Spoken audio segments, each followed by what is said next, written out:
What's good, YouTube? Yes, yeah, this is exactly what it looks like. I am reacting to one of the better videos in Smash Ultimate content before Mars or any other YouTuber does it. Let's get it.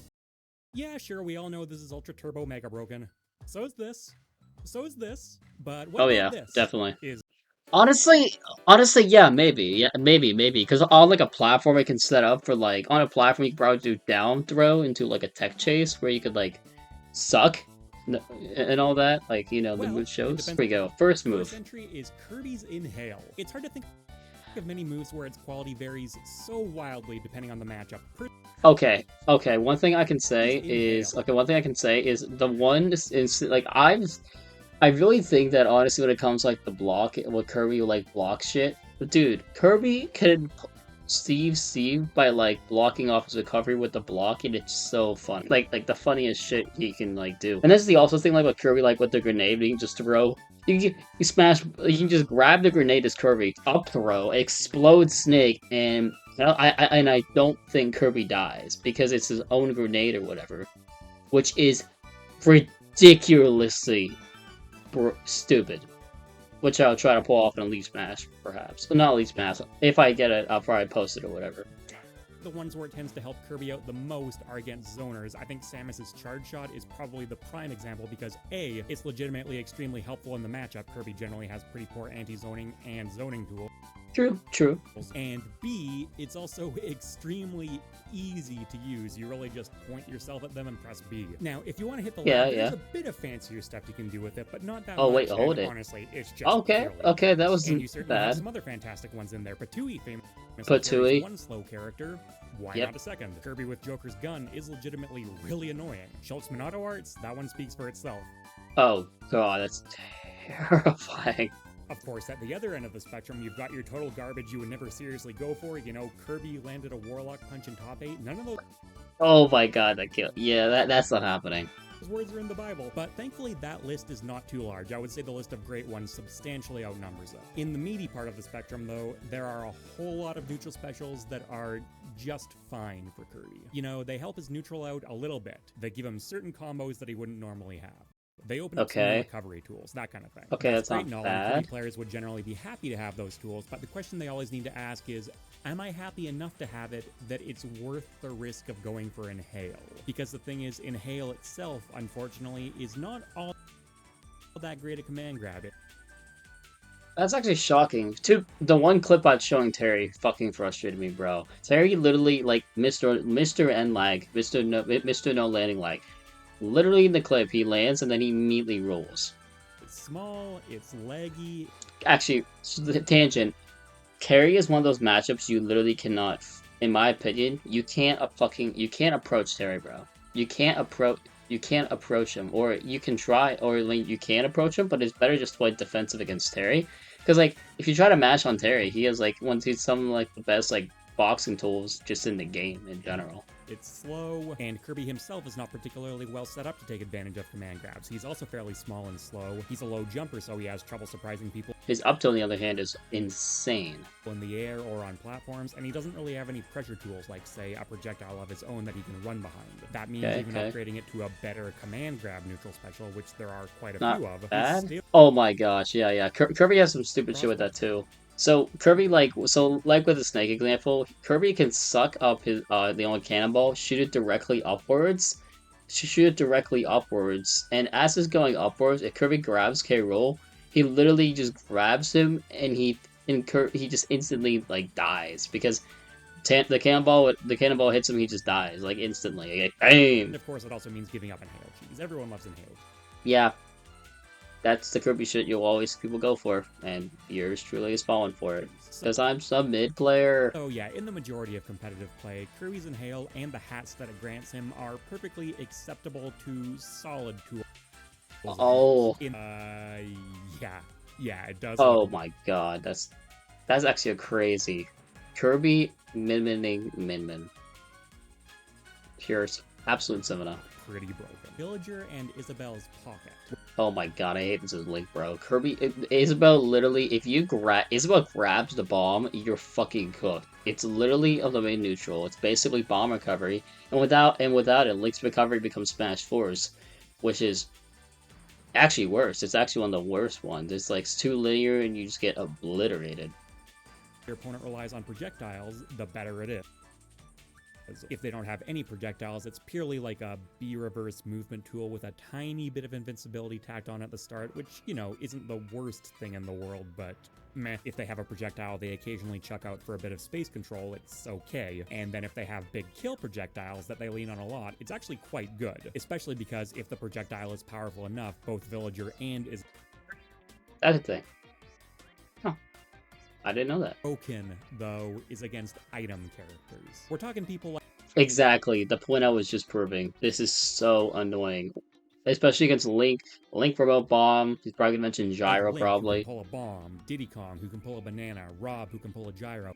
Exactly. Point proven. And notably, they can only pull one at a time, and if it's in Villager or Isabelle's pocket, it's still considered pulled. They can't pull out another one, so you completely shut down that entire aspect of their gameplay, which is almost universally an aspect they heavily... Oh my god. Hold it. Hold it. Hold it. The Isabelle Diddy Kong matchup. You steal his whole thing that makes him like one of the best top tiers in the game. Or technically like the highest, maybe not even top tier these days, because RIP Tweak until Smash 6 or whatever.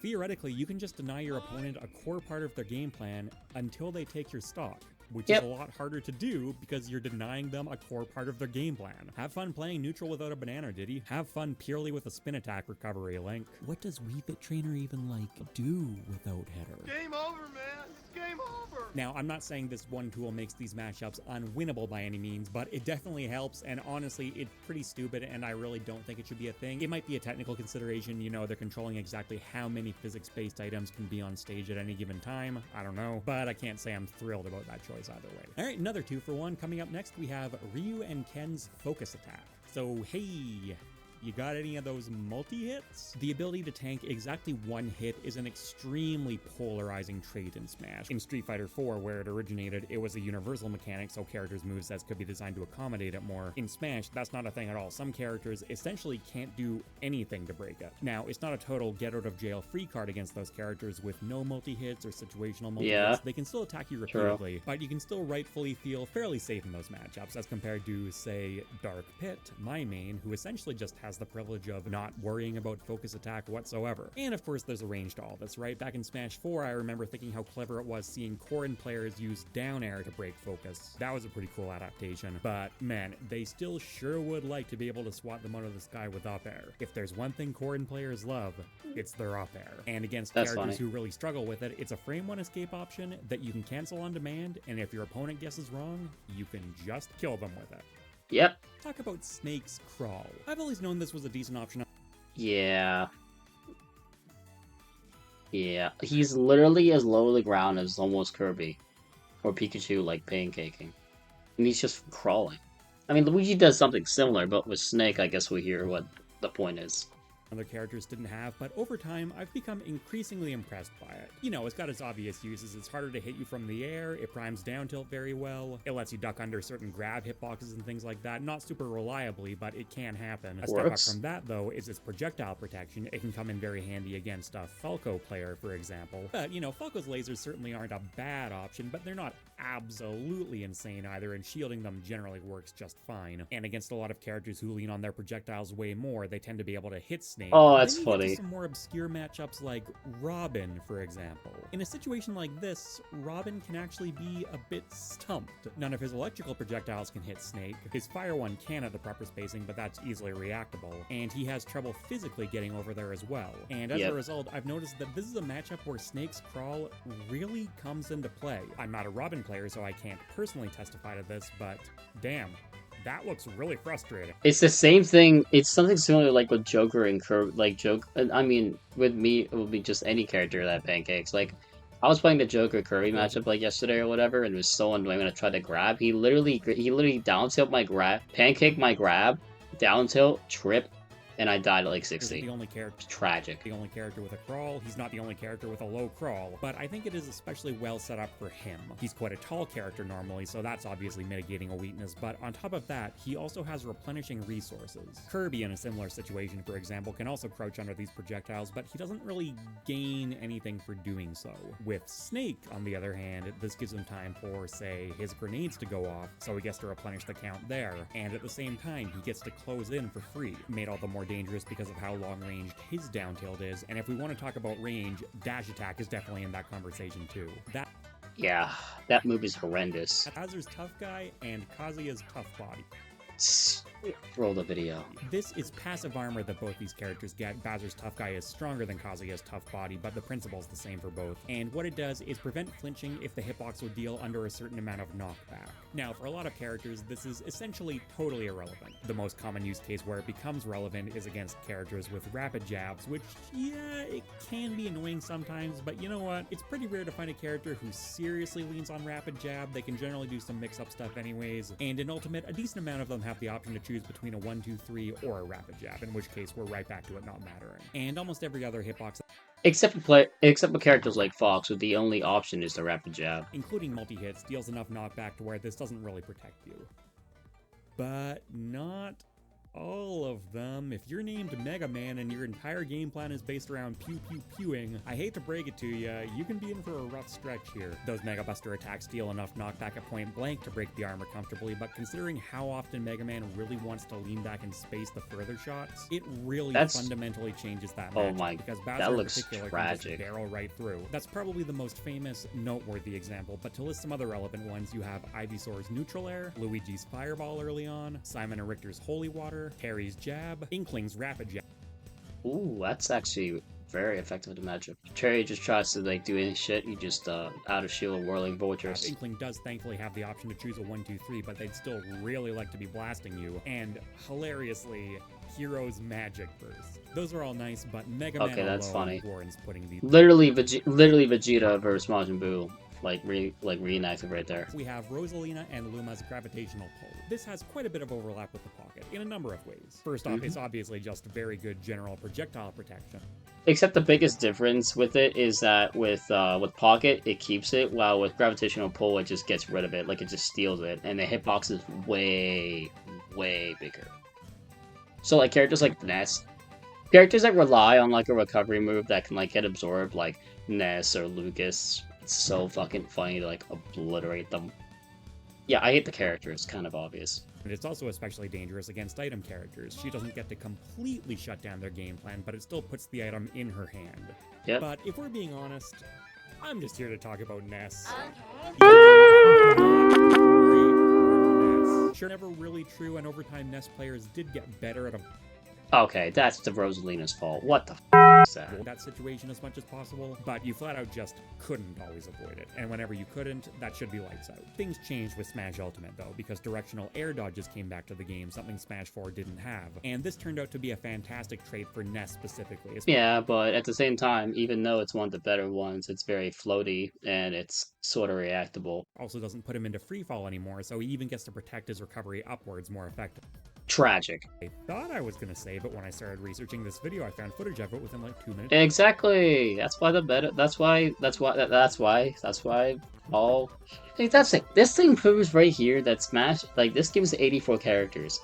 Like, yeah, a character might be broken, it might have a bullshit, but like, dude, there's 84 characters. Because that'd be one character's advantage or something bullshit that you can just abuse or whatever. Because as Latest said, all characters in Smash Ultimate have some broken, stupid shit. That'll probably be another video or like contender or whatever. Game & Watch's Oil Panic. Yeah, it always gives you a bit of movement in every matchup. Yeah, sure, having a reflector is often pretty nice, but its OG use was specifically for energy-based projectiles, and in those matchups where that still matters, oh my Holy shit. god, it's so broken.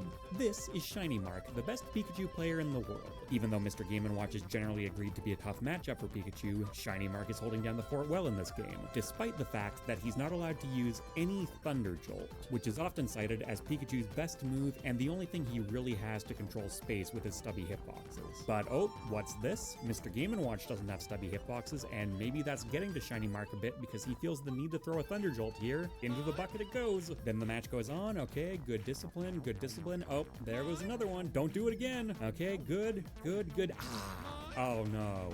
Oh no, that's 3 in the bucket. Don't put 3 in the bucket, because now we have to look at the consequences for doing that. Oh. Dead at 40. Yep. I'm picking up Game & Watch.